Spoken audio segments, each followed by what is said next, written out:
Welcome back, guys, to Replay Thursday episode 3, game 4. This is our last zerg game of the episode. We had 4 Protoss, 2 zerg, and 1 Terran. After this, we'll be going into the Terran match. So this guy submitted the replay and said in his posts, "Hello Destro, I'm a High Master Zerg, and in this game in particular I had trouble reading my opponent. The replay is versus Protoss. Normally I don't struggle against Protoss, but in these odd-based scenarios I'd be interested to see how you would have handled it. Either as the Protoss or in my shoes." Alright, Bop. It's a cool name, Bop. Bop. So Bop, we'll see what you can do better. And we'll put it on faster times too. So in last game we had someone fail to hold an all-in. In this game we have someone to fail a base trade, which as a Zerg shouldn't happen too much. Sorry if you hear a little bit of background noise. I'm moving my microphone so you guys can hear me better. Buying a mag stand this Saturday and a food dehydrator. I'm pretty excited. Always excited. Alright, so this map is a pretty large ramp.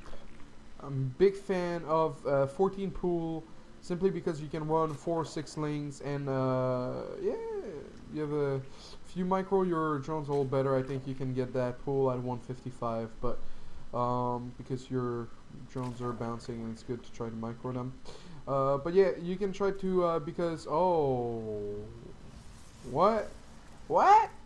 Alright, I'm not an expert in these scenarios from the Zerg point of view, simply because I do not open like this, although it is a style that's coming back in style, I guess.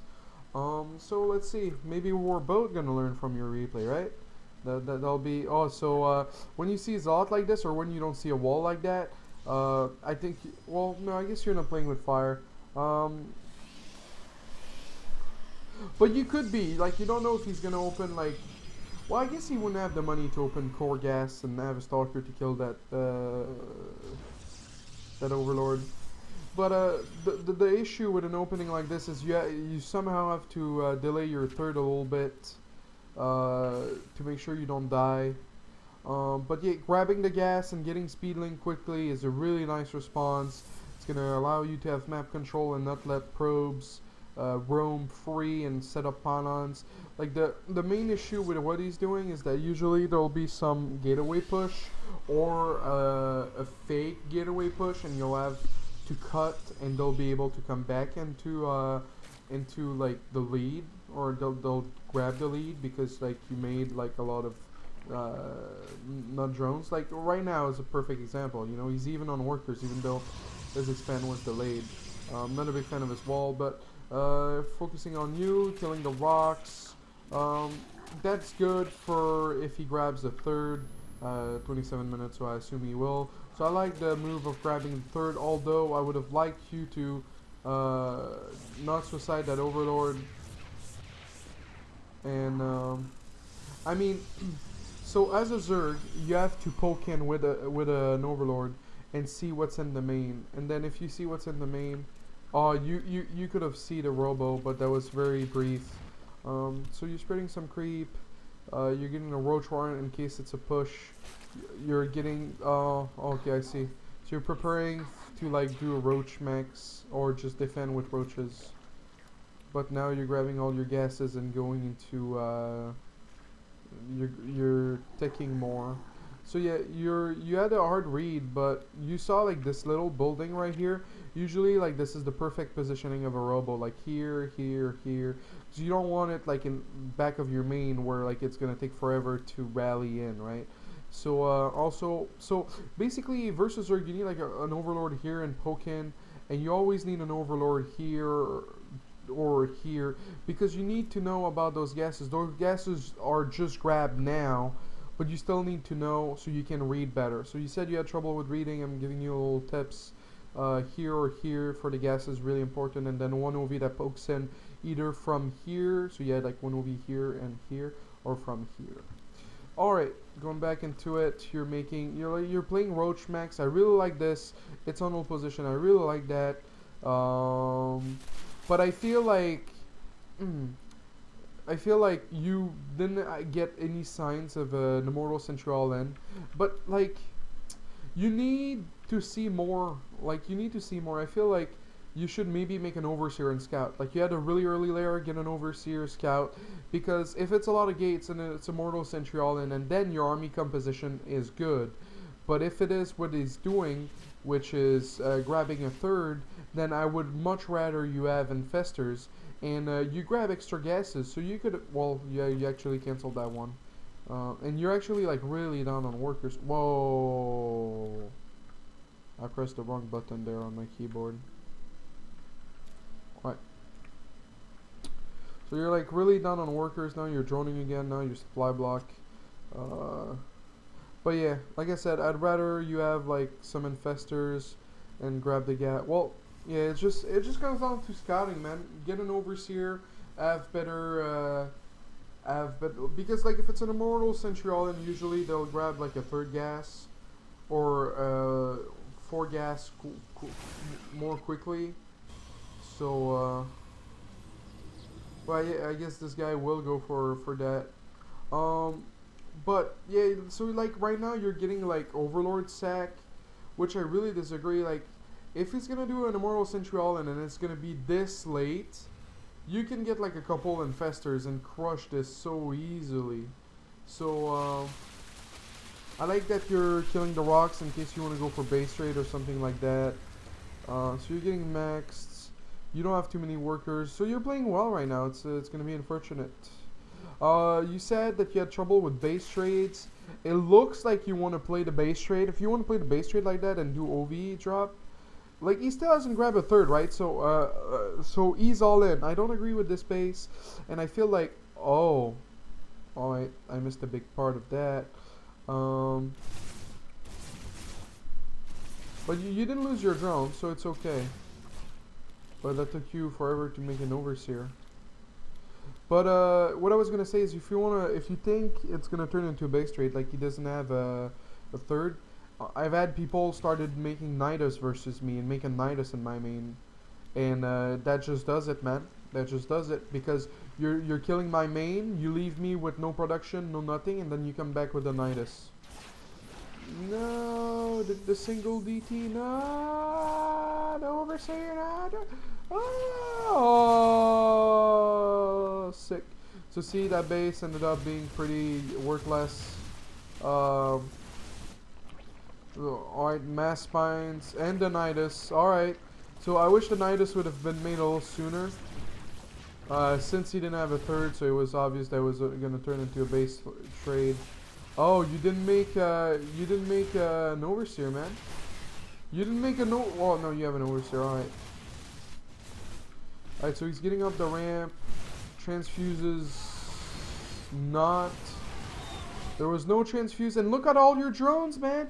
This army composition is so bad versus drone. You pull the drones and you're like, well, he does have archons, but still, hold no the drones.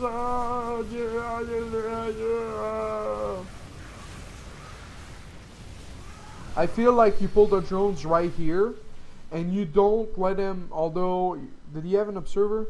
You don't let him see up the ramp. All right, so let's go back from his vision, right? So this is his vision. Oh, there is an observer. But I think you're going to kill it. The observer dies. Alright. You pull the drones, which you did, which is good. And then, bam. You take all the motherfucking drones, since, you know, this base trade time, it's time to survive. Take all the motherfucking drones, and just send them right here. And then, you don't let him see up the ramp. Like, imagine if he can't see up the ramp, right? He's not going anywhere. If there's drone here, it's gonna, well, I mean, the Archon could clean it up quite nicely, but if there's drones, it would help you so much, because anyway, those drones are gonna die and not do shit for you. So, army supply, you're gonna lose a lot here, you're gonna lose those queens, he's gonna lose some, and yeah, you didn't have any, Nidus made. Yeah, the Nidus was late. Like I said, if you think, like, if he has no third and you're going for OV sack, and it's gonna turn into a base trade, but like even if it didn't turn into a base trade, I think you should have taken the fight, simply because your army was like so much better than his. Was it? Like, look, you were maxed, and he was on, like... And you should have a spore, by the way. I don't know. I guess it comes down to scouting with an overseer. Like, one of the advantages of scouting with an overseer is, see, like, the army value, you should have taken that fight instead of, like, when you see this, just unload. You can even unload on top of him. He has, like, nothing. You unload on top of the immortals. Like, where is he gonna force field, you know? So, let's keep going. Times 8. That poor fight. Didn't pull the drones. Chaos, chaos, chaos. Chaos, chaos. No transfuse. Die, die, die. And then let's focus here since you lost everything in the main. You're being not cost efficient. You're losing a lot to the DTs. The army value is really in his favor. You have some money to rebuild, but you're gonna lose a lot here. Load up. When you leave after loading up, he chases you. You lose a lot of overlords. You still have one base, making a spawning pool. You have another base. We'll slow down a little bit. It just came down to army value. Like you said, how do I win? What do I do in a base rate scenario like this? It just came down to army value, man. Like, well, I guess instead of making mass spines, oh yeah, instead of making mass spines, you put a drone on, because he's not defending his buildings, right? So you put a drone at every fucking corner. So like, you know that he's around the middle. So you send a drone here, you send a drone there, and like, what buildings does he have? Yeah, like, you should win.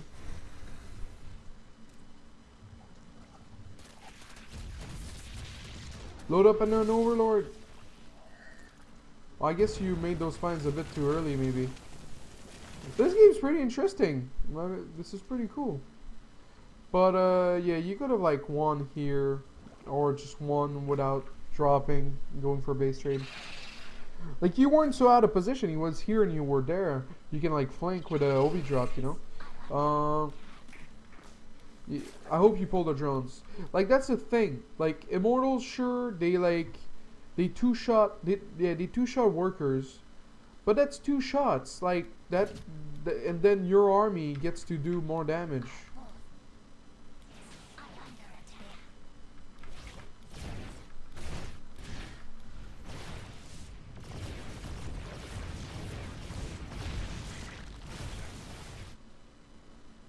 Oh shit.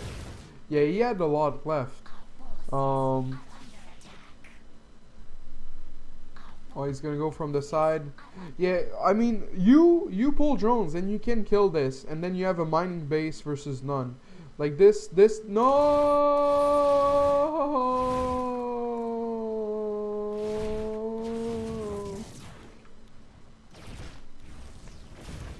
Pull the drones! Even if there's an Archon, man, no!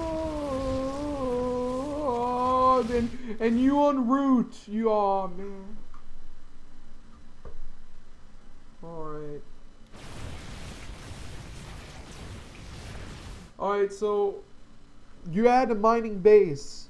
You can turtle, you can camp.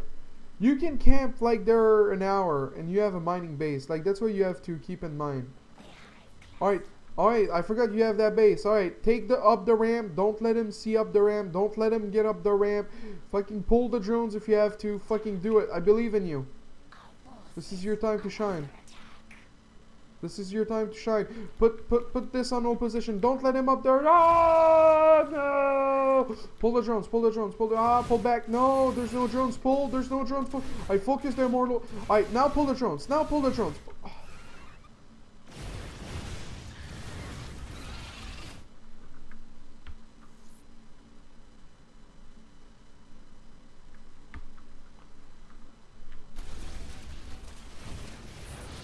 Alright.